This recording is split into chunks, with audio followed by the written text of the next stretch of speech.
आपने सरकटा के बारे में कई कहानियां सुनी होंगी, मूवीज और टीवीज में देखा होगा, लेकिन इस वीडियो में हम आपके लिए बंगाल में घटी सरकटे की एक सच्ची कहानी लेकर आए हैं। दिवाकर बचपन से ही लखनऊ में पला बड़ा था और वो कई सालों बाद वापस अपने गांव जा रहा था, जो कि वेस्ट बंगाल और बांग्लादेश बॉर्डर के एक छोटे से कोने पर था।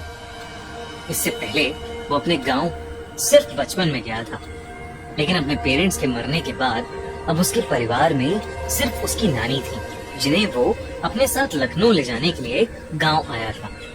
वो गांव के पास पहुंच तो गया, लेकिन वहां की मेन सड़क बारिश की वजह से खराब हो गई थी। उसने देखा तो पास में ही एक साइन बोर्ड था, जो कि जंगल के रास्ते से उसके गांव की तरफ इशारा कर रहा था। दिवाकर ने वो रास्ता तो ले लिया, लेकिन उसे नहीं पता था कि वो रास्ता लेना उसकी जिंदगी की सबसे बड़ी गलती बनने वाला है। शाम ढल रही थी और जंगल का वो रास्ता एकदम सुनसान था। पूरे रास्ते में बस उसके अलावा और कोई नहीं था। कुछ दूर जाते ही दिवाकर को अजीब सा भारीपन लगने लगा और उसे ऐसा महसूस हुआ कि कोई 10 फीट का आदमी एक झाड़ी के पीछे खड़ा उसकी तरफ देख रहा है। दिवाकर को लगा कि झाड़ियों में कोई जानवर होगा, तो वो थोड़ा तेजी से चलने लगा और तभी उसके पैरों के नीचे कुछ आया, जिससे वो लड़खड़ा कर नीचे गिर गया। जैसे ही उसने पलट कर देखा तो उसके रोंगटे खड़े हो गए। वो जिस चीज से लड़खड़ाया था वो कुछ और नहीं बल्कि किसी इंसान का कटा हुआ सड़ा हुआ एक सर था। ये देखते ही दिवाकर वहाँ जोर से भागा और जैसे तैसे करके उस एरिया से निकलकर अपने घर पहुंच गया। उसकी नानी उसे देखकर बहुत खुश थी और साथ ही हैरान भी।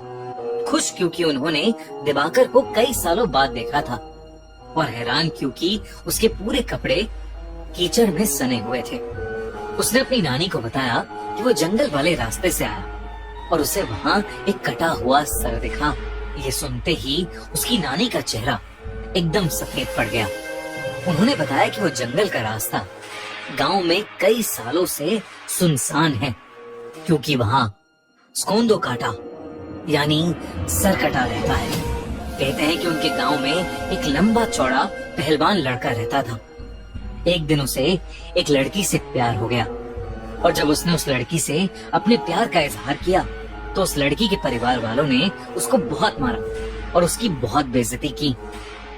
उस दिन के बाद से वो लड़का एकदम पागल हो गया और उसने अपने पागलपन में एक रात उस लड़की को जान से मार डाला।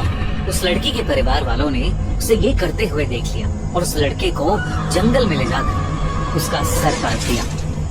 उन्होंने उस लड़के के सर कटे शरीर को उसी जंगल में छोड़ दिया और कहते हैं कि तब से सर कटे की आत्मा अभी भी उस जंगल में भटकती है और वो अपने बदले की आग में जलता रहता है। कहते हैं कि अगर वो किसी को एक बार दिख जाए तो वो उसे भी मारकर सरकटा बना देता है। दिवाकर ये कहानी सुनकर चौंक गया था, लेकिन उसे इस कहानी पर विश्वास नहीं था। उसने अपनी नानी को कहा कि जो उसने जंगल में देखा वो कोई आत्मा नहीं थी, बस एक मरे हुए आदमी का सर था। उसके बाद वो नानी के साथ खाना खाकर सोने चला गया। जैसे ही आधी रात हुई, दिवाकर को सोते हुए ऐसा लगा कि जैसे कोई धीमी सी आवाज में उसे पुकार रहा है। उसने उठकर देखा तो उसके कमरे में कोई नहीं था। उसे लगा कि शायद उसकी नानी होंगी, पर जब वो उनके कमरे में गया तो वो गहरी नींद में सो रही थी। उसे ये अपनी थकान का नतीजा लगा और वो फिर से सोने चला गया। लेकिन उसकी आंख लगते ही उसे फिर से वही आवाज सुनाई दी। दिवाकर ने देखा कि वो उसी जंगल में है और उसके ठीक पीछे एक 10 फुट लंबा आदमी खड़ा है और उसके हाथ में उसका कटा हुआ सर है। वही भयानक सड़ते मांस वाला कटा सर जो उसे रास्ते में दिखा था। वो सर अब दिवाकर से मदद मांगने लगा और उससे कहने लगा कि क्या दिवाकर उसका सर उसके शरीर पर वापस जोड़ सकता है। और मदद मांगते ही वो सरकटा बहुत ही भयानक तरीके से हंसने लगा और अचानक दिवाकर की नींद खुल गई। लेकिन जैसे ही दिवाकर की आंख खुली, वो कटा सर उसके ठीक सामने हवा में तैर रहा था। और वो कटा सर वैसे ही भयानक तरीके से हंस रहा था। दिवाकर के होश उड़ चुके थे, लेकिन वो अपने बिस्तर से हिल ही नहीं पा रहा था। वो डर के मारे जोर से चीखा, पर तभी उसकी नानी उसके कमरे में आई और उन्होंने कमरे की लाइट्स ऑन कर दी। लाइट्स ऑन करते ही वो कटा सर वहां से गायब हो गया।